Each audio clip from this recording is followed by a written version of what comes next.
Olá, amados, graça e paz. Aqui é Catiane Lins, do Ministério Vida, e é uma alegria estarmos juntos mais um dia compartilhando a palavra de Deus. Hoje nós iniciamos a nossa leitura, o nosso estudo no livro de Êxodo. Lembrando que nós estamos estudando durante esse ano o Pentateuco, ou seja, os cinco primeiros livros da Bíblia, os livros da lei. Nós já estudamos, lemos Gênesis, encerramos ontem, e hoje estamos começando aqui em Êxodo. Antes de nós iniciarmos propriamente dito no capítulo 1, o devocional que eu quero compartilhar com os irmãos, eu quero fazer um breve resumo do livro de Êxodo, assim como eu fiz quando nós iniciamos em Gênesis. Então, Êxodo é a continuação do livro de Gênesis. Nós vemos a história de Israel iniciando ali em Gênesis através da vida de Abraão.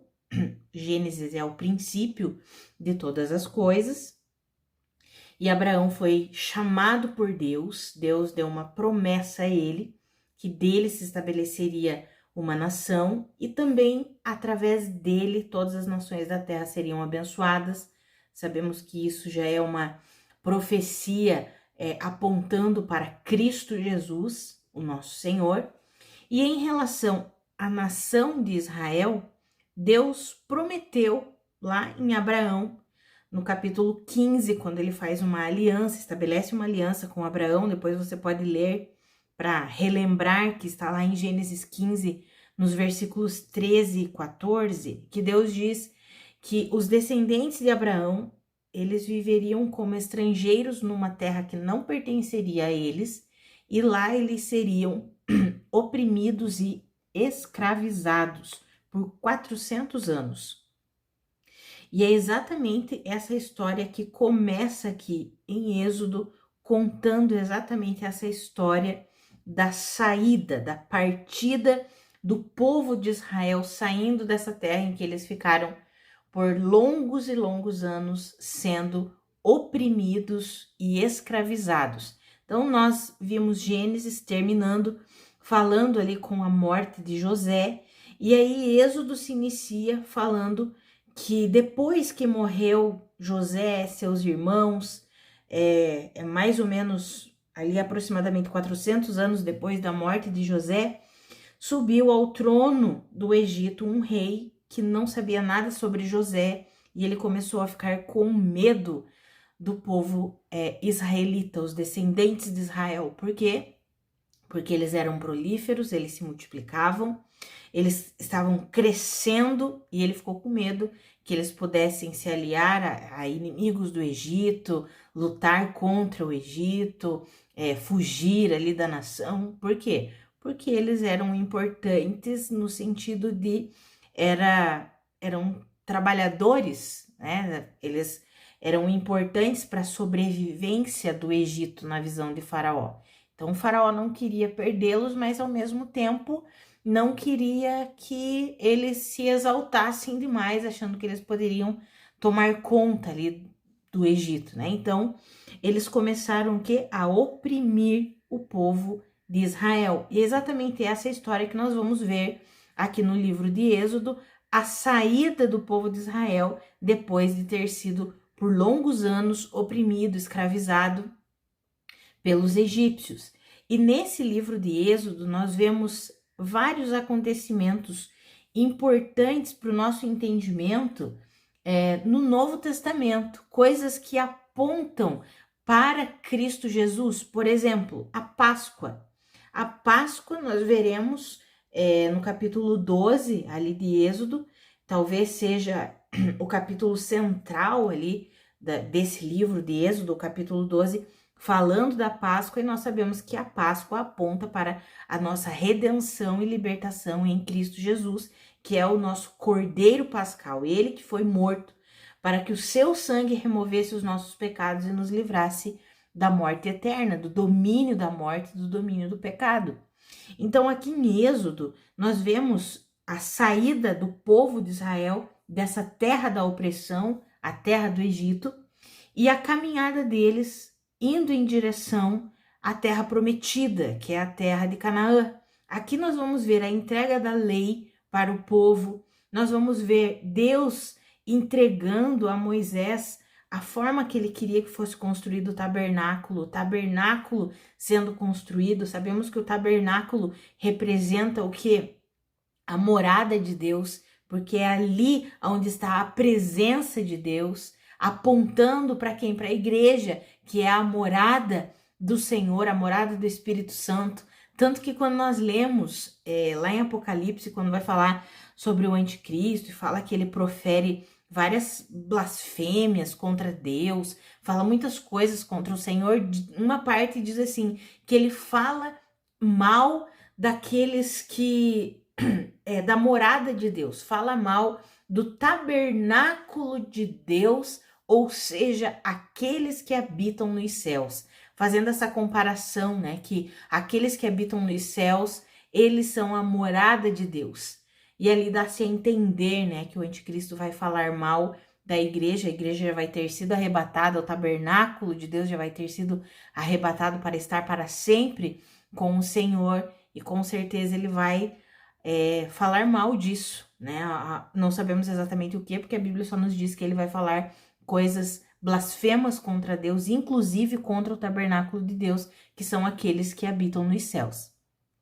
Então, aqui em Êxodo, nós vemos muitos tipos. O que seriam tipos? Coisas que representam coisas que haveriam de vir. Então, Êxodo aponta muito para a nossa redenção em Cristo Jesus, para a nossa saída do governo, do pecado e da morte, para a entrada na terra prometida. Nossa terra prometida é a nossa nova vida em Cristo Jesus, a realidade da nossa vida plena em Cristo Jesus. Então, lendo e estudando Êxodo, amados, nós vamos ver muitas coisas, muitas características e muitos princípios que nós podemos aplicar na nossa vida hoje, pós obra consumada de Cristo Jesus. Então, eu tenho certeza que vai ser um estudo bem interessante e que vai nos edificar e edificar muito. Então, vamos iniciar aqui no capítulo 1. Eu encorajo sempre os irmãos a lerem o capítulo do dia, um capítulo ao dia que nós fazemos. Então, leia o capítulo do dia e depois ouça o devocional, que eu creio que fica mais claro para conseguir entender tudo que nós estamos falando aqui. Esse capítulo 1 de Êxodo não é um capítulo muito grande, um capítulo pequeno, mas ele começa ali falando sobre essa opressão que o povo estava vivendo. Por quê? Porque José já tinha morrido, todos os seus familiares e irmãos já tinham morrido, era uma outra geração, como já foi mencionado, né? Eu mencionei com os irmãos, Deus já havia profetizado lá em Abraão que eles ficariam sendo oprimidos por 400 anos, então algumas gerações já tinham passado aqui, e se levanta um rei no Egito, um novo faraó, que não sabia nada sobre José, e ele começa o quê? A oprimir o povo de Israel. E daí eu quero ler esses versículos com os irmãos, que é do versículo 11 até o versículo 14, que está escrito assim: Estabeleceram, pois, sobre eles chefes de trabalhos forçados para os oprimir com tarefas pesadas. E assim, os israelitas construíram para o faraó as cidades celeiros de Pitom e Ramessés. Todavia, quanto mais eram oprimidos, mais numerosos se tornavam e mais se espalhavam. Por isso, os egípcios passaram a temer os israelitas. Os sujeitaram a cruel escravidão, tornaram-lhes a vida amarga, impondo-lhes a árdua tarefa de preparar o barro e fazer tijolos e executar todo tipo de trabalho agrícola. Em tudo os egípcios os sujeitavam a cruel escravidão.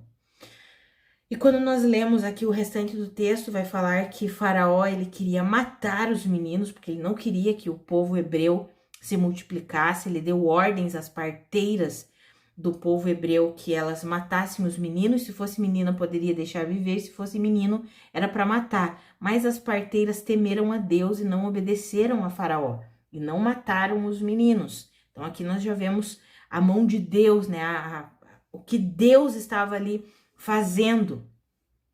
E, amado, sabe o que me chamou a atenção essa frase aqui, ó, esse versículo aqui, que diz assim: quanto mais eles eram oprimidos, mais numerosos se tornavam e mais se espalhavam.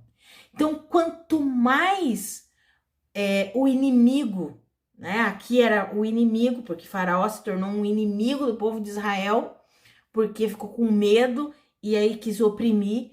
Quanto mais oprimia o povo de Israel, mais ele se multiplicava, mais eles se espalhavam, mais numerosos eles se tornavam.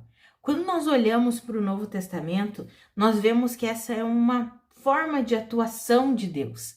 Nós vemos a igreja primitiva, o primeiro século, talvez os primeiros séculos ali da igreja primitiva, quanto mais o cristianismo era perseguido, quanto mais tentavam acabar com o cristianismo, mais e mais Deus fazia o quê? Crescer. Mais e mais Deus multiplicava. Amados, e essa é a forma de atuação do nosso Deus. E aí nós podemos trazer, amados, isso para a nossa vida prática, para a aplicação da nossa jornada com Deus, da nossa caminhada com Deus. Sabe quantas e quantas vezes nós estamos ali passando pelos momentos mais difíceis da nossa vida, todo tipo de dificuldade, de problema, de perseguição, de provação.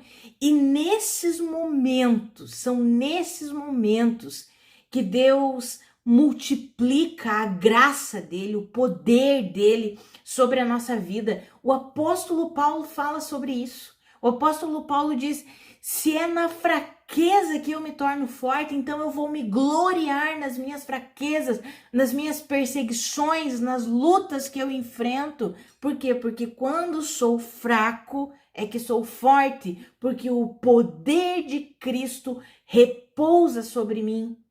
Amados, isso é uma aplicação para a nossa vida. Eu quero encorajar você.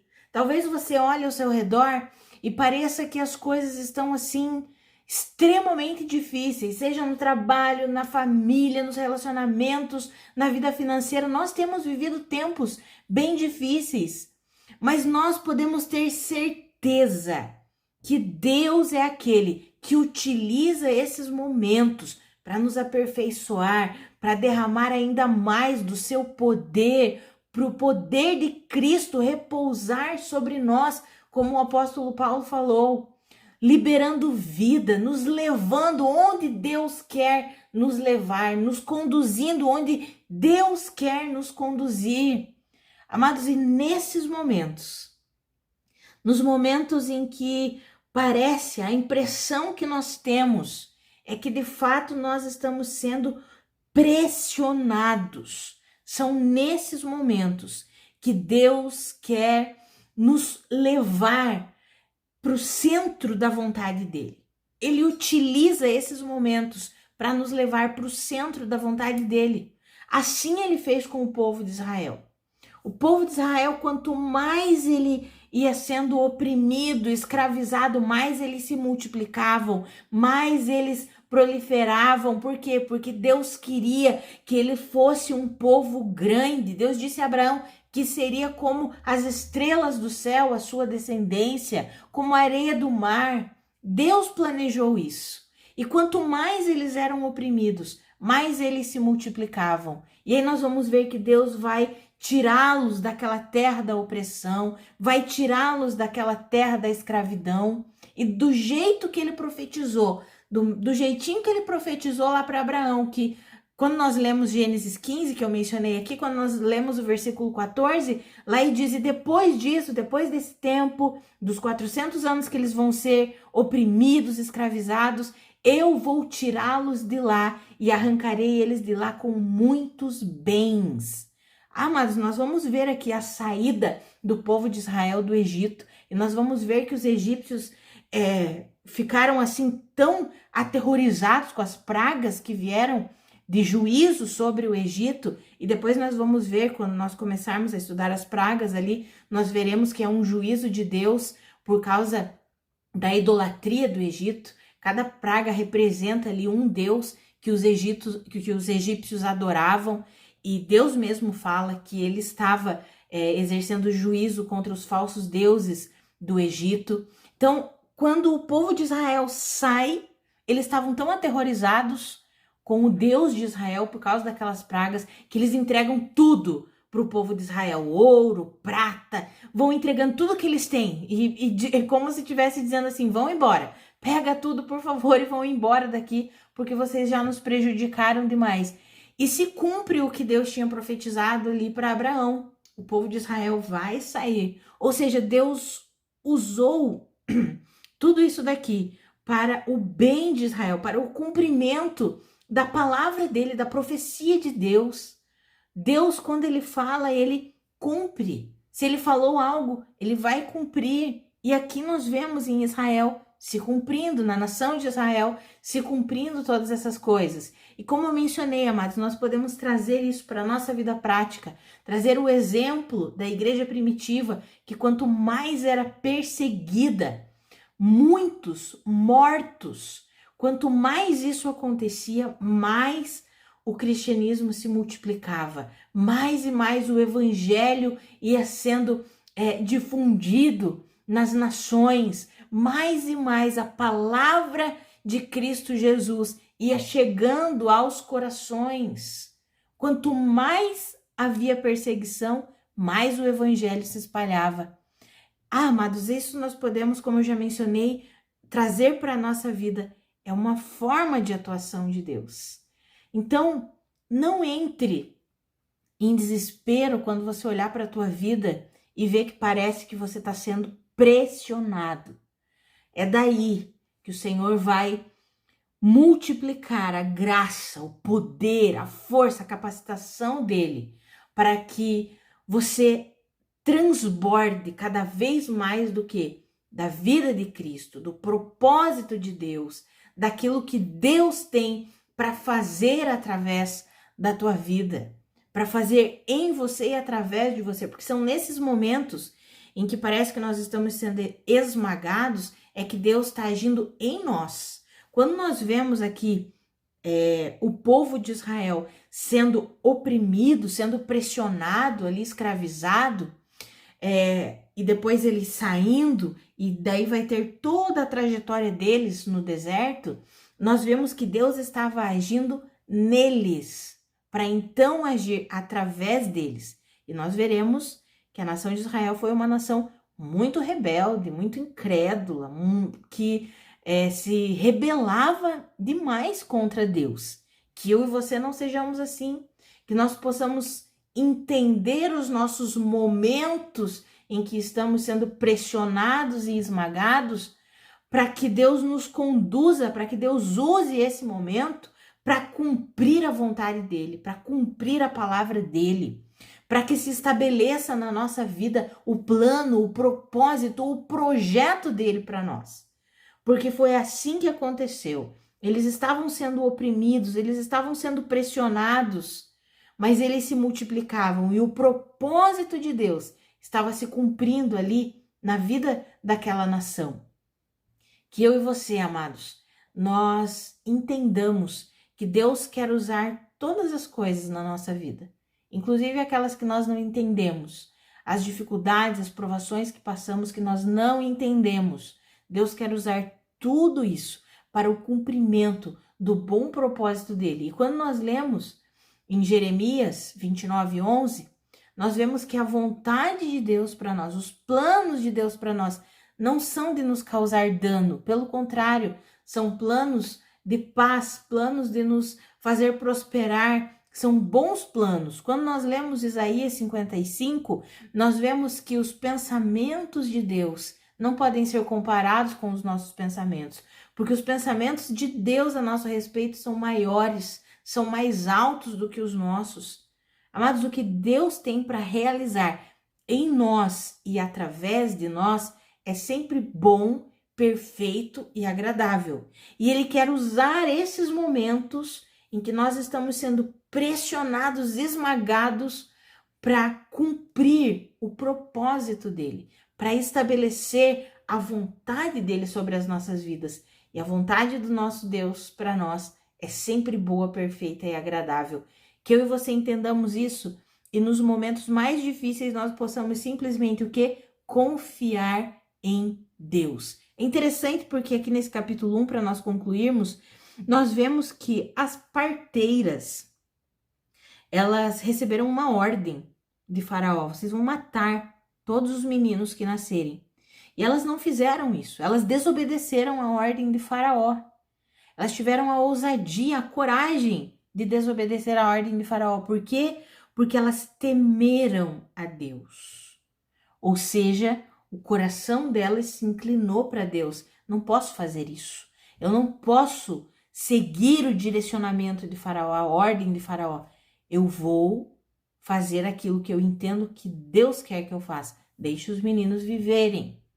Ou seja, amados, quando nós tememos a Deus, quando nós temos esse entendimento, mesmo nesses momentos de dificuldade, nós não nos deixamos levar pelas ordens que vêm sobre a nossa vida, muitas vezes na forma de enganos e mentiras que o diabo vem trazendo sobre nós não caímos nessa argumentação demoníaca que vem contra nós para tentar o quê? Para tentar matar tudo aquilo que Deus tem como plano, como projeto. Nós nos posicionamos o quê? Em temor a Deus. Assim como essas mulheres aqui se posicionaram em temor a Deus. Veja que elas temeram mais a Deus do que ao Faraó. Elas não ficaram com medo de Faraó. Elas temeram a Deus. Não vou fazer o que não é para ser feito, porque eu sei que Deus não quer que seja feito isso.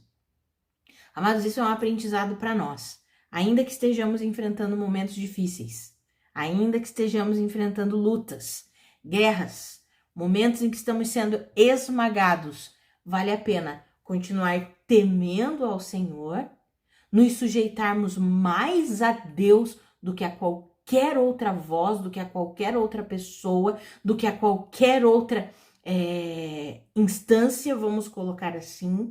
Por quê? Porque o inimigo vem, a palavra diz, o apóstolo Paulo fala sobre isso, né? Que o inimigo vem com todo tipo de argumentação que se levanta contra o conhecimento de Deus. Então, nós não vamos ceder a essas argumentações, nós não vamos ceder a esse tipo de conhecimento que não é o conhecimento de Deus. Pelo contrário, nós vamos temer ao Senhor. Vamos permanecer o quê? Ousados em Deus, temendo a Deus e sabendo que Deus vai usar tudo isso para o cumprimento do bom propósito dele sobre as nossas vidas. Amados, que eu e você, nós possamos ser encorajados hoje, independente do que nós estejamos enfrentando. O Senhor tem bons planos para nós. O Senhor quer nos arrancar desses lugares de esmagamento, desses lugares de opressão, mas ele quer, primeiramente, usar esses lugares e esses momentos para nos aperfeiçoar e para cumprir o bom propósito dele. Deus não desperdiça nada, amados. Deus não desperdiça nada na nossa vida. Talvez você pense assim, mas isso daqui que aconteceu ou que está acontecendo na minha vida, não sei como que Deus pode usar isso para o bem. Deus vai usar para o bem. Deus vai utilizar para o cumprimento do propósito dele. Por quê? Porque o nosso Deus é maravilhoso. O nosso Deus é aquele que usa todas as coisas, transformando, trabalhando, operando para o nosso bem, para o cumprimento do propósito, para que o nome de Deus seja engrandecido. Que eu e você entendamos isso, vivamos assim e cada vez mais nos coloquemos em sujeição a Deus e em temor a Deus, em nome de Jesus. Vamos orar? Pai, muito obrigada pela tua palavra, muito obrigada pelo teu ensinamento. A minha oração é pela minha vida e pela vida dos meus irmãos. Pai, que eu e os meus irmãos compreendamos que o Senhor é líder e aperfeiçoador da nossa fé, da nossa caminhada, da nossa vida. Pai, que eu e os meus irmãos não temamos os momentos difíceis, momentos que parecem que estamos sendo pressionados, esmagados, que nós não tenhamos medo desses momentos, pelo contrário, que nós tenhamos temor do Senhor e possamos viver plenamente esses momentos, sabendo que o Senhor usará todo esse momento, todas as coisas difíceis que vivemos para o cumprimento do teu propósito, para o cumprimento da tua vontade, que é boa, que é perfeita, que é agradável. Ah, Senhor, que eu e os meus irmãos, ao invés de nós murmurarmos, reclamarmos, que nós tenhamos um coração grato ao Senhor, sabendo que no meio das fraquezas o Senhor vem aperfeiçoando, o Senhor vem repousando sobre nós, a força do Senhor, o poder do Senhor vem repousando sobre nós. Ah, Pai, para nos conduzir no cumprimento da tua vontade, assim como o Senhor agiu ali com o povo de Israel, quanto mais eles eram pressionados, mais eles se multiplicavam, mais eles cumpriam a vontade do Senhor, o propósito do Senhor, que eles se multiplicassem ainda mais. Ah, Pai, quanto mais somos esmagados, pressionados, mais e mais, Senhor, o Senhor vai cumprindo a vontade do Senhor, o plano do Senhor. Assim como aconteceu com a igreja primitiva, quanto mais era perseguida, quanto mais os inimigos se voltavam contra os cristãos, matando, mais e mais, o Senhor ia avançando com o teu evangelho, com a pregação das boas novas, mais e mais o cristianismo ia sendo expandido. Ah, Senhor, obrigada porque só o Senhor tem esse poder de usar as coisas mais terríveis da vida e transformá-las em bem e fazer com que isso contribua para o avanço do reino de Deus, contribua para o nosso bem, contribua para o nosso amadurecimento, para o nosso aperfeiçoamento. Muito obrigada, porque só o Senhor tem essa capacidade, tem esse poder. Muito obrigada, Pai. Nós rendemos graças ao Senhor. Pedimos que o Senhor nos ajude a viver de fato a vida plena que o Senhor conquistou para nós, sabendo que os momentos de dificuldade, os momentos em que nós precisamos enfrentar situações que muitas vezes nós não conseguimos entender, o Senhor está ali, operando, agindo e estabelecendo o teu propósito e a tua vontade. Que eu e os meus irmãos entendamos isso em nome de Jesus. Amados, que a graça e a paz do nosso Senhor Jesus Cristo sejam multiplicadas sobre a sua vida. Um grande abraço e até segunda-feira.